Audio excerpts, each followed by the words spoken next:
అవకాశాలు పెరుగుతాయి, ఇక్కడ ఇన్ఫ్రాస్ట్రక్చర్ పెరుగుతుంది, ఇక్కడ ఆదాయం పెరిగితే మనకంటూ ఒక గౌరవం ఉంటుంది.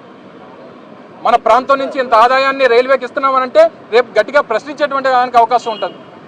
సరే, ఆ ఆదాయంతో ఇక్కడ సంబంధం లేదు, ఏ జోన్లో ఆదాయాలు క్రియేట్ చేస్తున్నాయనేటువంటిది రైల్వే బోర్డులో కూడా మీటింగ్లు జరుగుతాయి కదా. విశాఖపట్నం జోన్ నుంచి ఇంత రెవెన్యూ, ఒక 10,000 కోట్ల రూపాయలు రెవెన్యూ జనరేట్ అవుతుంది అన్నప్పుడు మరి అంత జనరేట్ చేసేటువంటి జోన్కి మనం ఈ లైన్లు ఇవ్వాలి, లేదా ఇన్ఫ్రాస్ట్రక్చర్ ఇవ్వాలి, లేదా ఈ స్టేషన్లు అభివృద్ధి చేయాలి, లేదా కొత్త రైన్స్ని ఏర్పాటు చేయాలనేటువంటి డిస్కషన్ జరుగుతుంది కదా. ఏ ఆదాయం రానటువంటి జోన్కి ఎందుకు ఇస్తారన్నటువంటి ప్రశ్న రేపు బోర్డులో వస్తే ఎవరు సమాధానం చెప్తారు? ఈ ఎంపీలు మాట్లాడతాడా? ఈయన బిజీగా ఉన్నాడు కదా ల్యాండ్ గ్రాబింగ్లో. 5,000 కోట్ల రూపాయలు ఎంపీగా 5 లక్షల ఓట్ల మెజారిటీ ఇచ్చి ఎంపీగా గెలిపిస్తే 5,000 కోట్ల రూపాయలు కబ్జా చేశాడు ఈ సంవత్సరంన్నర కాలంలో. వాళ్ళు కూడా ఈ ప్రాంత ప్రజలకు ఆయన ఏం చేశాడు చెప్పనంటే జోన్ కోసం ఎప్పుడైనా పోరాటం చేశాడా? ఎప్పుడైనా రోడ్డు ఎక్కాడా? ఎప్పుడైనా మాట్లాడా? ఎప్పుడైనా కేకే లైన్ ఇందులో ఉండాలని చెప్పి కోరాడా? సో దయచేసి అటువంటి వ్యక్తులు వ్యాపారాల కోసం రాజకీయాల్లోకి వచ్చి ఈ విశాఖపట్నం